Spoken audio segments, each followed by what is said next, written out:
Setelah kita sampaikan tadi, akhirnya kita masuk saudara Al-Imam Al-Imam Ahmad bin Isa Al-Muhajir. Siapa beliau? Beliaulah dari garis keturunan Imam Ali Al-Quraidi yang tadi sudah kita buktikan sebagai putra Imam Ja'far Shadiq yang hijrah ke Hadramaut. Inilah keturunan Nabi yang pertama kali hijrah ke Hadramaut di negeri Yaman. Kenapa beliau hijrah ke Hadramaut? Ketika itu di mana-mana terjadi huru-hara. Di Basra, di Kufa, beliau sudah hijrah ke Mekah, beliau sudah hijrah ke Madinah, tapi huru-hara itu meluas kemana-mana, sampai ke Mekah, sampai ke Madinah. Saat itu Al-Qaramithah, salah satu sekte sempalan dari kalangan Syiah, saudara bulat, itu menyerbu Mekah dan mengambil Hajar Aswad, dibawa lari ke Bahrain oleh mereka. Jadi kacau balau, pembunuhan di mana-mana, penjarahan di mana-mana. Akhirnya Al-Imam Ahmad bin Isa Al-Muhajir dengan pandangan yang mendalam saudara, dengan ilmu yang luas, dengan pertimbangan yang sangat cermat dan teliti, membawa anak-anaknya, membawa keluarganya, membawa murid-muridnya hijrah ke Hadramaut. Nah, nanti insya Allah kalau ada waktunya kita akan cerita bagaimana sejarah hijrahnya. Nah, yang ingin saya buktikan di sini, mari kita lihat. Sangat mengejutkan. Ada orang mengatakan, siapa ini Imam Ahmad Al-Muhajir? Ini mungkin orang tidak dikenal. Apa betul ini cucunya Imam Ali Al-Quraidi? Ternyata di dalam kitab Tarikh Baghdad juz 2 halaman 166, Al-Imam Al-Khatib Al-Baghdadi bercerita. Qala Imam Tabari, kata beliau, Imam Tabari pernah berkata, Imam Tabari ini lahir tahun 324, wafat tahun 310 Hijriah. Di mana Imam Tabari bercerita tentang Imam Ahmad Al-Muhajir. Padahal perbandingan umurnya jauh. Di mana Imam Muhajir itu lahir tahun 273, wafat 345. Tapi dari perbandingan umur ini terbukti kalau Imam Tabari, Imam Ahmad mengawali zaman Imam Tabari, saudara. Yang menarik, Imam Tabari mengatakan apa? Kataba ilayya Ahmad bin Isa Al-Alawi minal balad fa'ajab. Ada surat ditulis kepadaku dari orang yang bernama Ahmad bin Isa Al-Alawi. Maksudnya Al-Alawi turunan Sayyidina Ali. Karena ketika itu saudara, kan Mbak Ali kan belum lahir yang namanya Ali. Tapi disebut oleh Imam Tabari, disebut Al-Alawi. Aku dapat surat. Apa bunyi suratnya? Sebuah syair, saudara. Syair yang sebelah kanan Anda lihat. Al-Imam Ahmad bin Isa mengatakan dalam suratnya kepada Imam Tabari, ala inna ikhwana thiqat qalilun wa hal li ila dharikal qalil sabil. Sanas tu'raf wa min saminihim fa kullun alaihi syahidun wa dalil. Jadi di sini Imam Ahmad bin Isa bertanya kepada Imam Tabari, ini orang-orang yang bisa dipercaya dikit betul. Ikhwan thiqat qalil dikit. Fa'alli ila dalikal qalil sabil, tapi walaupun sedikit, apa saya punya jalan untuk berhubungan dengan mereka, untuk bisa dekat dengan mereka. Ini punya syairnya, saudara. Jadi ini Imam Ahmad menunjukkan kegundah gulanaannya. Betapa di zaman itu nyari orang bisa dipercaya itu sulit. Banyak orang suka dunia, banyak orang yang suka menyelewengkan ajaran dan lain sebagainya. Dijawab dengan syair oleh Imam Tabari. Beliau katakan, yusidu amir dhan fi juhdi jahirin fahalli bi husni dhanni minhu sabil. Ta'ammal amiri ma dhananta wa qulta fa inna jamil dhanni minka jamil. Jadi dikatakan Imam Tabari bilang apa? Ini yang menarik, Imam Tabari manggil Imam Ahmad bin Isa Amir. Amir dipanggil, yusidu amiri, artinya tuanku, amiri, pemimpinku. Wahai tuanku, maksudnya kegundah gulanaannya, sehingga berprasangka kepada orang-orang yang memang banyak tidak bisa dipercaya. Tentu itu satu hal yang sangat memprihatinkan. Tapi beliau minta ta'ammal amiri, camkanlah wahai tuanku, wahai pemimpinku. Begitu dikatakan, saudara, bahwa engkau punya dugaan ini sangat berharga. Sebab kalau kau sudah berprasangka baik kepada orang, wah itu mutiara buat orang tersebut. Di sini dikatakan fa inna jamil dzalimin ka jamil. Sesungguhnya sangkaan yang baik yang berasal dari engkau merupakan satu keindahan. Saudara, ini Imam Tabari ini otoritatif ulama salaf, pengarang tafsir. Tidak ada satu ulama pun dari kalangan Sunni maupun Syiah yang mengingkari ketinggian kedudukan Imam Tabari.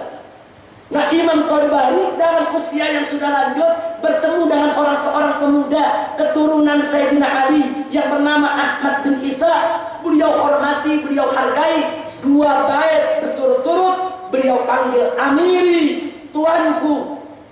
Itu menunjukkan apa? Menunjukkan beliau cinta kepada Ahmad bin Isa, dan beliau mendudukkan Ahmad bin Isa di tempat yang sangat terhormat, sudah. Sekaligus menjadi bukti Ahmad bin Isa al-Muhajir bukan tokoh fiktif, bukan khayalan, seorang ulama yang sudah dikenal oleh ulama di zamannya. Alhamdulillah. Itu menjadi dalil, saudara. Saya pikir hujah dari Tabari kifayah sudah, nggak perlu kita perpanjang lagi, sudah. Dan yang tidak kalah menarik yaitu datuknya Pak Alwi, yaitu Imam Alwi bin Ubaidillah bin Ahmad al-Muhajir. Imam Ahmad al-Muhajir punya anak Ubaidillah punya anak namanya Alwi. Itulah yang pertama kali dikasih nama Alwi, sehingga keturunannya disebut Ba Alwi. Kenapa pakai ba? Tradisi Hadrono, tradisi Yaman, mereka banyak pakai ba. Ba Kadir, saudara, banyak pakai ba. Nah, karena mereka banyak ba, nah ini pun disebut Ba Alwi, maksudnya keluarga daripada Alwi keturunannya.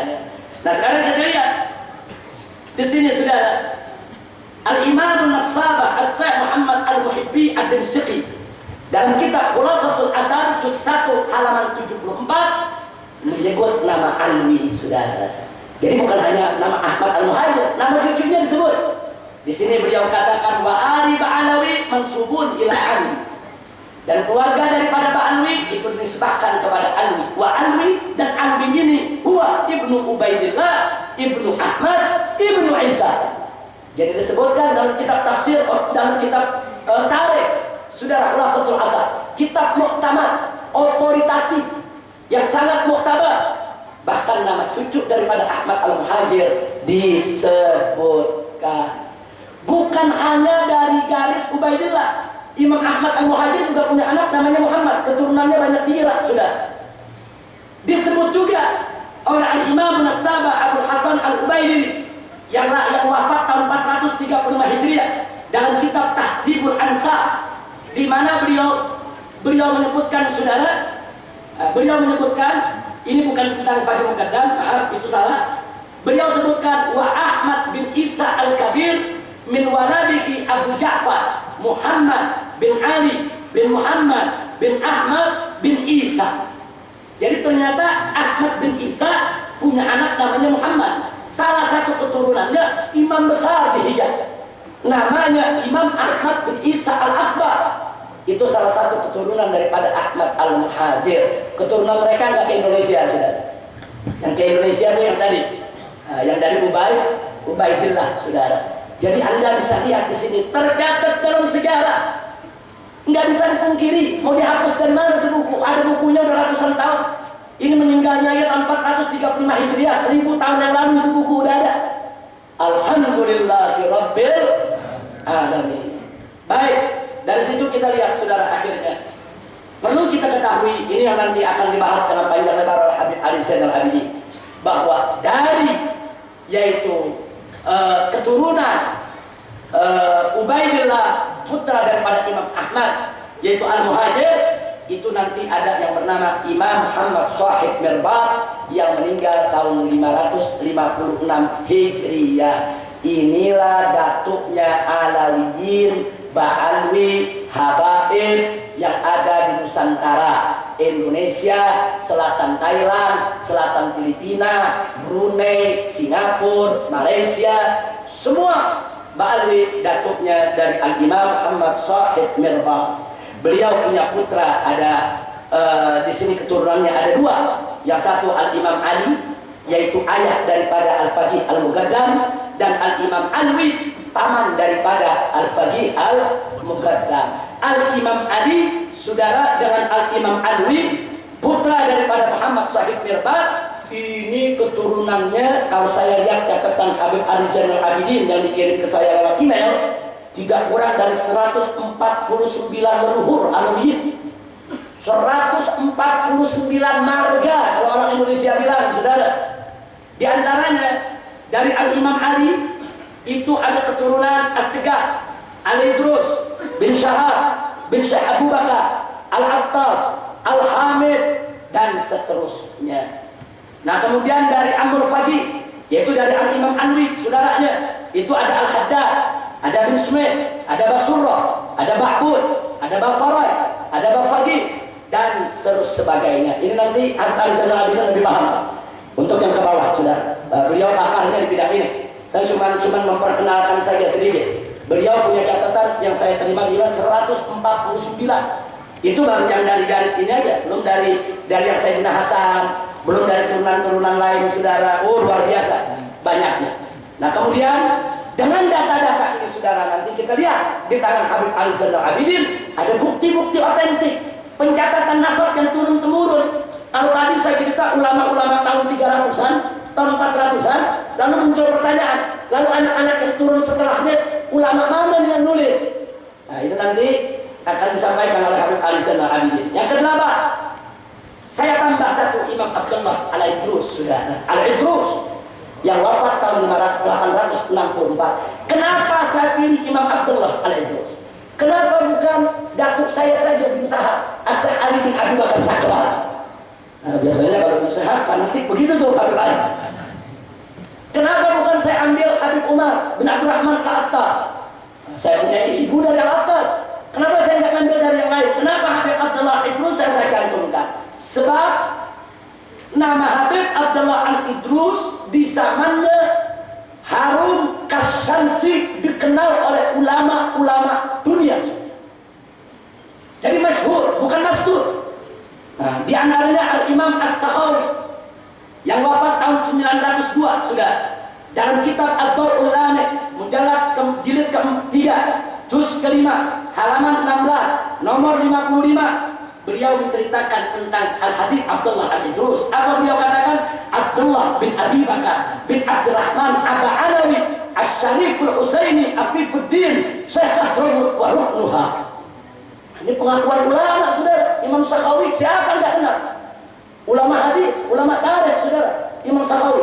Beliau katakan bahwa Abdullah bin Abu Bakar bin Abdurrahman Aba Alawi, beliau adalah As-Syariful Husaini. Beliau adalah seorang syarif dari turunan Sayyidina Husain Afifuddin. Artinya ini orang mulia betul agamanya, tokoh pemuka agama, orang mulia di dalam agama. Syekh Hadramut, pemimpinnya ulama-ulama Hadramut, wa ruknuha, dan rukunnya. Artinya di sini yang menarik, Al-Imam Sakhawi mengakui bahwa Al-Idrus itu memang ba'alam, memang Syarif Husain, memang beliau itu turunan daripada Abdurrahman Segaf. Jadi memang ulama mengakui di Hadramut itu bukan mereka ngarang-ngarang, memang mereka asalnya dari Mekah. Masjid-masjid mereka Quraisy semua, bukan asal mereka dari Yaman, bukan asal mereka dari Hadramut, cuma mereka turun-temurun di Hadramut untuk menyelamatkan agama. Kemudian Al-Imam Ibn Hajar Al-Haytami, ini faqih dalam madhab Syafi'i. Siapa yang nggak kenal, saudara? Ini dalam kitab Mu'jamnya. Beliau ini yang ngarang kitab Tuhfatul Muhtaj. Ini karangan Ibn Hajar Al-Haytami. Begitu juga Majma'ul Zawaid. Ini ulama besar, saudara, dalam madhab Syafi'i.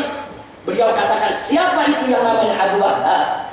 Putranya Habib Abdullah, yaitu Habib Abu Bakar bin Abdullah Al-Idrus, Sahibul Laban, Sahibul Adan, Al-Adani, saudara. Beliau katakan wahia, saudara, dan riwayat ini Anil Qutbi. Ibn Hajar mengakui bahwa Habib Abu Bakar bin Abdullah Al-Idrus Al-Qutub. Artinya Al-Qutub itu udah pusat, udah sumbernya, saudara.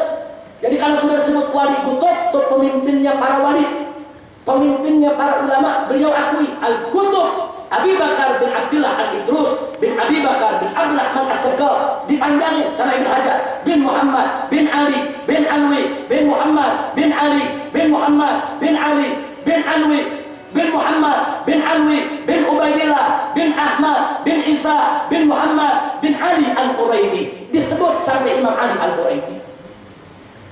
Jadi artinya nasab para habaib di Hadramut sudah dikenal oleh ulama-ulama seantero dunia, saudara. Bukan mereka karang-karang. Alhamdulillah. Jadi kalau ada itu selamat, pensahat ikut selamat. Nah, sebab pensahat ada jalan terus satu periode, saudara. Nah kalau kakaknya nggak selamat, adiknya nggak selamat juga. Nah kalau kakaknya dibilang palsu, ntar adiknya ikut palsu lagi, saudara.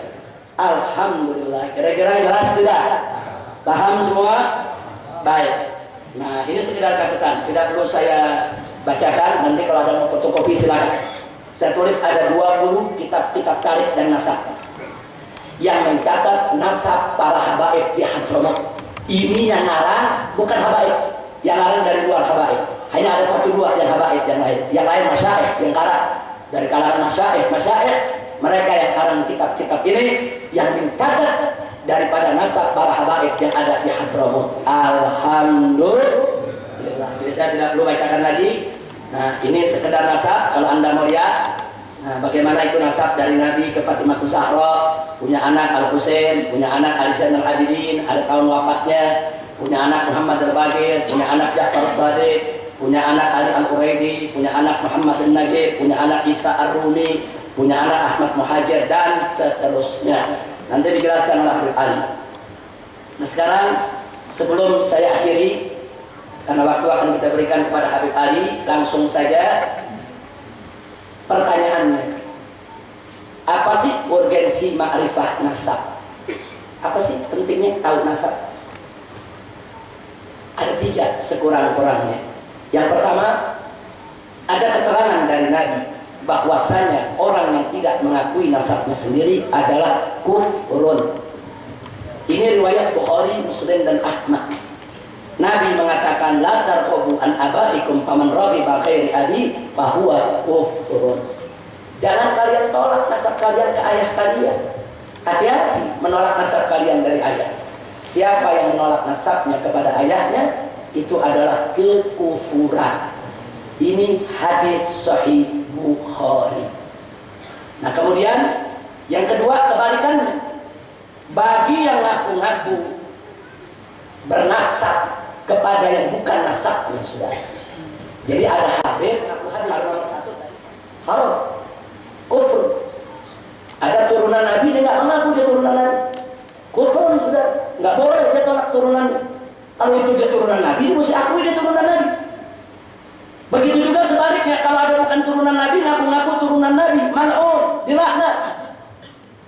Nah, ini riwayatnya riwayat Ibn Majah, saudara. Nabi mengatakan man intasaba ila ghairi abi, dan siapa yang nasabkan dirinya kepada bukan selain ayahnya, saudara, fa'alaihi laknatullah wal malaika wan nasi ajma'in. Maka dia dapat laknat dari malaikat, kutuk, laknat dari Allah, kutukan dari malaikat dan seluruh umat manusia. Gak boleh. Maka itu yang bukan Habib jangan ngaku Habib, yang bukan turunan Nabi jangan ngaku turunan Nabi. Nah ini urusan ini saya punya problem besar. Ini wartawan-wartawan semua pengurus FPI disebut Habib. Iya, sampai kiai Misbah disebut wartawan Habib Misbah, Habib Misbahul Anam, Habib Sobri Lubis. Nah tinggal habaib ada kebingungan kapan Lubis jadi Habib. Akhirnya saya yang diprotes. Padahal nggak ada pengurus FPI yang ngaku-ngaku Habib, nggak ada. Ya kiai Misbah ya kiai, Ustaz Sobri ya Ustaz, ada Ustaz Awid ya Ustaz. Cuma nih wartawan kalau lihat FPI udah Habib, udah. Masya Allah, ntar kadang-kadang ada Al-Simalakama disebut Habib pula. Jadi ini sekaligus klarifikasi, saudara. Jangan, nggak ada. Jadi nggak semua pengurus FPI itu Habib. FPI ini bukan lembaga nasab, bukan. FPI ini bukan ahli nasab. Ahli nasab ada orangnya, lembaga nasab ada tempatnya. Nah mereka yang lebih tahu. Nah cuman memang di FPI, mereka yang nasabnya sudah sabit disepakati oleh para ahli nasab, wajib untuk kami akui dia sebagai Habib. Dan bagi mereka yang disepakati oleh ahli nasab bahwa dia dusta, dia bohong, nasabnya palsu, maka FPI wajib menolak nasab dia, sudah. Nggak boleh diakui, haram. Yang begini nggak boleh jadi pengurus PFI, sudah. Kalau dia sudah berani berbohong kepada Allah dan Rasulnya, bagaimana kepada perjuangan? Jangan. Tapi ada model ketiga, ini bukan bidang FPI. Orang yang nasabnya diperselisihkan. Sebagian ahli nasab bilang dia Habib, sebagian lagi bilang bukan. Dia mencoba menunjukkan bukti-buktinya. Hanya bukti-buktinya dianggap oleh lembaga nasab kurang kuat. Nah sehingga akhirnya saudara, dia tidak bisa diakui sebagai Habib, tapi juga tidak dituduh sebagai pembohong. Wallahu a'lam. Cuman Allah yang tahu. Bisa jadi nasabnya benar, bisa jadi nasabnya enggak. Untuk yang seperti ini, FPI mutawakkif, FPI abstain, nggak ikut campur. Itu bukan bidang kami, saudara. Kami serahkan kepada Allah Subhanahu wa ta'ala. Hanya Allah yang tahu. Karena itu saya serukan melalui majelis ini, mereka yang sudah tahu dirinya bukan habaib, haram, Anda mengaku-ngaku sebagai keturunan Rasulullah, mal'un, dilaknat. Dan mereka yang sudah terang nyata sebagai keturunan Rasulullah juga haram kalau mereka mengingkari nasab dari orang tuanya, saudara. Nah, ini yang perlu kita sampaikan. Jadi karena nasab ini punya kepentingan, orang mesti ngakui itu nasab, berarti mengetahui nasab keturunan Nabi menjadi penting. Untuk apa? Untuk dia menjaga hadis Nabi ini. Jangan sampai yang bukan ngaku, jangan sampai yang benar nggak tahu, saudara, kan berbahaya. Bagaimana caranya yang benar turunan Nabi tahu dirinya turunan Nabi, yang bukan turunan Nabi sadar kalau dirinya bukan turunan Nabi. Inilah urgensinya kenapa ilmu nasab harus diajarkan, harus ada sepanjang zaman. Karena keturunan Nabi kan terus ada, sepanjang zaman kan harus ada ahli nasab, sudah. Bukan dulu saja, zaman sekarang pun harus ada ahli nasab. Yang ketiga, dalam kitab fikih kalau kita belajar, saudara, kalau Anda menolak nasab seseorang, kau bukan anak ayahmu, atau ada seorang Habib, Anda bilang, kau bukan Habib, kau bukan turunan Nabi, itu hukumnya sama juga Anda menuduh ibunya berzinah dengan orang lain. Dan dia harus dicambuk 80 kali, haddul qadha. Nah, justru disinilah pentingnya yang Habib tahu nasabnya, supaya orang lain gak seenaknya untuk menolak dia, karena berkaitan dengan hukum fikih, sudah. Saya tidak bahas itu, nanti belajar fikih ada babnya, namanya babul qadha. Kemudian yang ketiga, ada janji pensucian ahlul bait dari Allah. Dalam surat Al-Ahzab ayat 33, faqala ta'ala, inna ma yuridu Allah yuthiba ankum rijsa ahlal bait wa yutahhirakum tathira. Sudah, artinya ada janji dari Allah. Allah akan mensucikan keluarga Nabi, ahlul bait Nabi, termasuk keturunan Nabi. Yang penting keluarga Nabi tersebut berusaha beriman, bertakwa, beramal sesuai dengan apa yang Allah dan Rasulnya perintahkan. Allah bersihkan. Nah, jadi ini ada hukum Allah. Nah kalau hukum Allah ini berlaku kepada siapa? Kepada keluarga Nabi. Keluarga Nabinya yang mana? Yang mesti ditegaskan dong dengan ilmu nasab, sudah. Supaya ayat ini bisa terus berjalan kepada objek yang dibicarakan. Yang kedua, saudara, urgensinya. Kalau tadi urgensi ilmu nasabnya, kalau sekarang urgensi nasabnya. Beda dong. Apa sih pentingnya? Kita tahu ini nasab Habib, apa pentingnya nih? Orang tahu saya ini keturunan Nabi, apa pentingnya? Pertama, ada janji pensucian dari Allah. Kedua, ada kewajiban mencintai ahlul bait atas seluruh umat, saudara. Allah yang menyatakan di dalam Al-Quran, faqala ta'ala kepada Nabi alaihi salatu wassalam, qul la as'alukum alaihi ajra illa al-mawaddata fil qurba. Katakan hai Muhammad kepada kau punya umat, katakan, apa mesti dikatakan? Aku tidak minta upah apapun dari kamu sekalian atas jasaku menyebarkan Islam kepada kalian, kecuali cinta kasih untuk keluargaku. Ini perintah Allah. Allah yang perintahkan umat Nabi wajib cinta kepada kerabat Nabi, keluarga Nabi, termasuk keturunan Nabi kita Muhammad sallallahu alaihi wasallam. Yang ketiga, saudara, haram membenci ahlul bait. Sampai dalam hadis Nabi mengatakan, walladzi nafsi biyadihi la yuqiduna ahlal bait ahadun illa adkhalallahu nar.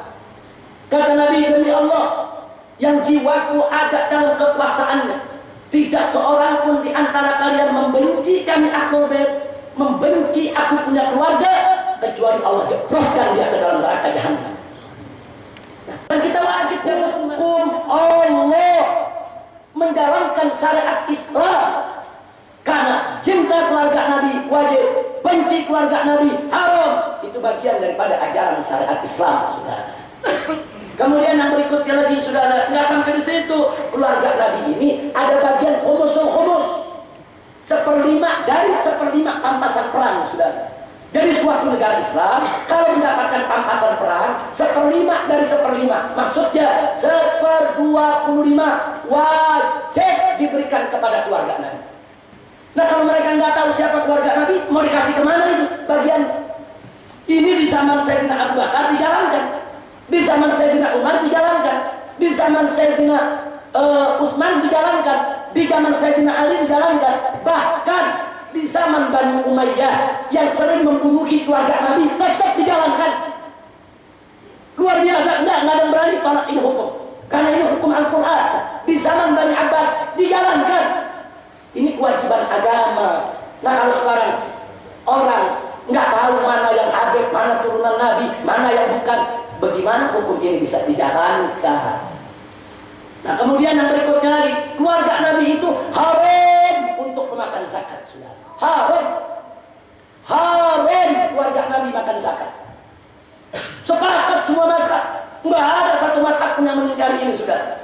Haram keluarga Nabi makan zakat. Nah, kalau keluarga Nabi, turunan Nabi, nggak tahu dirinya turunan Nabi, nanti dia bisa makan zakat, saudara.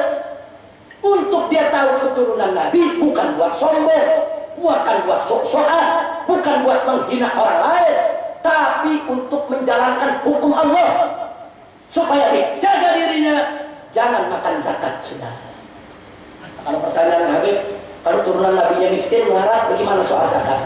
Itu ada babnya di fikih, saudara. Ad-darurat tubihul mahdzur. Saya tidak bicara soal kedaruratan, saya bicara hukum asli, saudara. Nah, kemudian yang keenam, soal kafaah dalam pernikahan. Ya, Al-Imam Malik ibn Anas mengatakan kafaah itu cuma dalam soal agama, soal akhlak. Laki-laki perempuan kalau akhlaknya sama-sama bagus, agamanya sama-sama Islam, apapun keturunannya boleh dikawinkan. Itu mazhab Malik. Mazhab Ja'fari dari Syiah begitu juga. Sudah nggak ada kafaah urusan nasab. Tapi jangan lupa mazhab Abu Hanifah, mazhab Syafi'i, mazhab Ahmad memperhitungkan kafaah, saudara. Mereka menjadikan kafaah sebagai syaratul nuzul, syarat sempurnanya nikah. Ini tiga mazhab mengatakan bahwa kafaah di mana seorang perempuan turunan Nabi tidak sebanding, tidak setingkat dengan laki-laki yang bukan turunan Nabi, sehingga mereka tidak sekufu. Kalau dikawinkan maka tidak sempurna. Untuk sempurna syaratnya berat. Apa syaratnya? Seluruh wali mesti setuju. Ini mazhab yang tiga, saudara. Bahkan salah satu fatwa dalam mazhab Imam Ahmad bukan syarat nuzul, syarat sihah, syarat sahnya nikah. Ada satu fatwa dalam mazhab Imam Ahmad, kalau seorang perempuan turunan Nabi yang menikah dengan laki-laki yang bukan turunan Nabi, walaupun sudah direstui, diridhoi walinya, tetap tidak sah. Saya di sini, saudara, tidak ingin bicara mana pendapat yang benar, mana pendapat yang kuat. Bukan itu. Saya hanya ingin menunjukkan kepada Anda, ini ada persoalan hukum. Kalau dalam mazhab Imam Malik memang tidak ada masalah. Dia tahu dirinya syarifah atau bukan syarifah. Dalam mazhab Malik mungkin tidak ada masalah dalam persoalan kawin. Dalam mazhab Ja'fari tidak ada masalah. Tapi dalam mazhab Abu Hanifah, Syafi'i dan Ahmad ada masalah. Walaupun masalahnya tidak sampai ke tingkat haram. Tapi dalam salah satu fatwa dalam mazhab Imam Ahmad, justru masalahnya sampai ke tingkat haram. Dan fatwa ini justru yang dipakai oleh mayoritas ulama habaib yang ada di Hadramaut, saudara, sampai hari ini. Nah, kita mesti hormati dong perbedaan pendapat. Nah, kan masih banyak ulama-ulama Hadramaut yang mengharamkan itu. Hormati, hargai. Kalau mereka haramkan, bukan mereka menghina bangsa orang. Kalau mereka haramkan, bukan mereka mengkasta-kasta umat Nabi, bukan. Ini persoalan fikih. Mereka mengharamkan bagi yang ikut, saudara, pendapat yang haram, yang jangan dikawinkan. Serah kepada yang bukan sayyid. Tapi bagi yang ikut mazhab Imam Malik, mereka punya hak untuk mengawinkan anak mereka kepada tidak sekufu, saudara. Itu hak mereka. Nggak boleh juga kita tuduh, oh dia kafir, oh dia murtad, oh dia masuk neraka. Nggak boleh. Ini ikhtilaful fuqaha, perbedaan fikih, bukan perbedaan akidah. Nah, ini kadang-kadang suka kelewatan, saudara. Kita berbeda pendapat sama orang kan nggak apa-apa. Nah karena itu terlepas, apakah itu mazhab Malik, mazhab Ja'fari, mazhab Abu Hanifah, mazhab Hambali, mazhab Syafi'i, atau mazhabnya para habaib di Hadramut, terlepas dari itu semua, walaupun mereka berbeda, mereka semua sepakat. Yang paling ideal seorang wanita menikah dengan yang sekufu dengannya. Semua sepakat, nggak ada perbedaan ideal. Soal halal haram mereka berbeda, tapi soal ideal mereka sepakat. Yang ideal yang sekufu. Kenapa? Untuk menjamin keharmonisan rumah tangga. Saudara, ada anak pejabat, menteri, kaya raya, miliuner, anaknya dibawa lari sama tukang beca. Saya tanya, keluarganya dipermalukan tidak? Dipermalukan. Apa boleh kita mempermalukan orang, saudara? Enggak boleh. Kalau keluarga tadi menolak si tukang beca jadi mantu, itu hak dia, selama dia tidak menghina si tukang beca, saudara. Hak, memang tidak sekufu anaknya dikawinkan dengan yang nggak punya apa-apa. Anaknya belajar profesor, doktor, dari keluarga keraton, saudara. Wah, dididik luar biasa, tata keramanya tinggi. Kawin sama tukang beca yang nggak sekolah, yang ngomongnya sialan, babi, anjing. Masuk ke dalam keraton, saudara, yang ngomongnya pakai tata krama. Ini jadi problem sosial, saudara. Kalau dia kawin, ini bisa merusak tatanan kearifan lokal yang ada. Jadi tolong hargai perbedaan pendapat. Kira-kira jelas tidak? Nah karena ada urusan kafa'ah, apapun pendapatnya, mengetahui nasab menjadi urgen, saudara, bagi umat Nabi Muhammad Sallallahu Alaihi Wasallam. Nah kemudian yang lainnya hak imamah. Nabi dalam hadis sahih mengatakan an-nasu tabi'un li Quraisy. Manusia itu mesti ikut Quraisy. Makanya dulu khulafaur rasyidin Abu Bakar Umar Utsman Ali radhiyallahu anhum semuanya Quraisy. Bani Umayyah semuanya Quraisy. Bani Abbas semuanya Quraisy, saudara. Kenapa dulu para ulama mendukung pemerintahan Quraisy? Walaupun kadang-kadang itu pemerintahan ada diktator, saudara. Kenapa? Karena ada hadis ini, an-nas tabi'un li Quraisy. Semua umatku manusia ikut aja udah sama kepemimpinan Quraisy. Belum lagi ada hadis yang Nabi mengatakan qaddimu Quraisy wa la tuqaddimu alaihim. Utamakan yang Quraisy. Jangan kamu mendahulukan mereka. Ini hukum agama. Soal apakah ini wajib, apakah ini sunnah, itu perdebatan fikih, saudara. Saya hanya menunjukkan persoalan nasab keluarga Nabi ada kaitan dengan hukum Islam. Yang kedelapan, Ahlul Bait itu pusaka Nabi. Dalam hadis riwayat Muslim Nabi mengatakan, taraktu fikum mustaqalain kitab Allah wa itrati ahli baiti. Kata Nabi, aku tinggalkan dua peninggalan yang maha berat di antara kalian. Yang pertama kitab Allah, yang kedua adalah itrahku, keturunanku sebagai ahlul baitku. Ini hadis sahih. Ada beberapa hadis bunyinya seperti ini. Hanya ada satu hadis riwayat Hakim yang mengatakan kitab Allah wa sunnati. Dan itu sudah divonis oleh banyak ulama hadis yang mengatakan kitab Allah wa sunnati dhaif. Yang sahih adalah kitab Allah wa itrati ahli baiti. Kalaupun kita mau ambil dua-duanya, sebagaimana ditawarkan oleh Imam Suyuti, ambil aja semua hadis sahih. Artinya Nabi meninggalkan Al-Quran, di samping Al-Quran ada As-Sunnah yang menjelaskan isi kandungan Al-Quran. Itu yang pertama. Yang kedua, Nabi meninggalkan keluarganya, keturunannya untuk menjaga Al-Quran dan As-Sunnah. Jadi peran habaib itu mesti jaga Quran dan Sunnah, mesti bela Quran dan Sunnah. Habaib nggak boleh diam kalau Al-Quran dan As-Sunnah diganggu oleh siapapun, sudah. Kenapa? Karena mereka penjaganya. Nabi yang katakan, aku tinggalkan dua peninggalan maha berat. Kalau kalian mengikuti mereka, kalian selamat. Satu Al-Quran, dua adalah keturunanku dan keluarga. Nah, jadi sekali lagi, makanya para habaib ini hati-hati. Menjadi seorang habib itu bukan enak, berat. Anda berbuat salah, dosa Anda bisa 2 kali lipat. Anda berbuat baik, pahala Anda juga 2 kali. Loh kenapa? Sebab kalau Anda berbuat dosa, 1 dosa buat kelakuan Anda, 2 dosa untuk karena Anda mempermalukan dakwah Anda Nabi Muhammad Sallallahu Alaihi Wasallam. Begitu juga kalau Anda berbuat baik, satu untuk pahala kebaikannya, satu lagi pahala karena Anda menjaga kemuliaan kehormatan datu Anda Sayyidina Muhammad sallallahu alaihi wasallam. Dan yang kesembilan, kenapa nasab habaib ini mesti dijaga, wajib dijaga? Sebab nanti Imam Mahdi datang dari mereka, saudara. Kalau nasabnya rusak, nasabnya hancur-hancuran, nanti orang hari kiamat nggak percaya. Ini bagaimana ada turunan Nabi? Udah mau kiamat masih ada turunan Nabi aja. Orang bisa ingkari kalau nasabnya nggak jelas, saudara. Maka itu nasab itu akan dijaga oleh Allah melalui para ahli-ahli nasab sampai akhir zaman. Kenapa? Karena Nabi mengatakan Al-Mahdi min walad Fatimah. Sebagaimana riwayatkan Ibnu Majah, Imam Mahdi adalah turunan Fatimah Zahra. Nah, itu yang saya mau sampaikan. Kira-kira jelas tidak? Kesimpulan, satu, keturunan Fatimah adalah keturunan Rasulullah Sallallahu Alaihi Wasallam. Dua, keturunan Sayyidina Hasan dan Sayyidina Husain tidak habis dalam tragedi Karbala.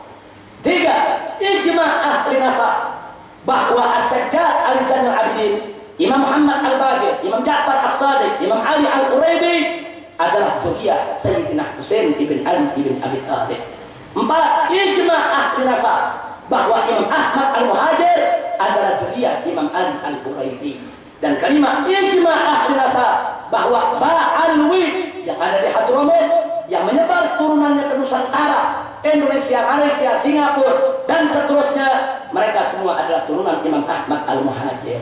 Kesimpulan akhir bahwa habaib di Indonesia yang nasabnya betul-betul sebagai Ba'alwi, mereka adalah keturunan Nabi Muhammad sallallahu alaihi wasallam. Nah, itu yang bisa saya sampaikan. Saya persilakan langsung Habib Ali Zainal Abidin maju ke depan. Silakan.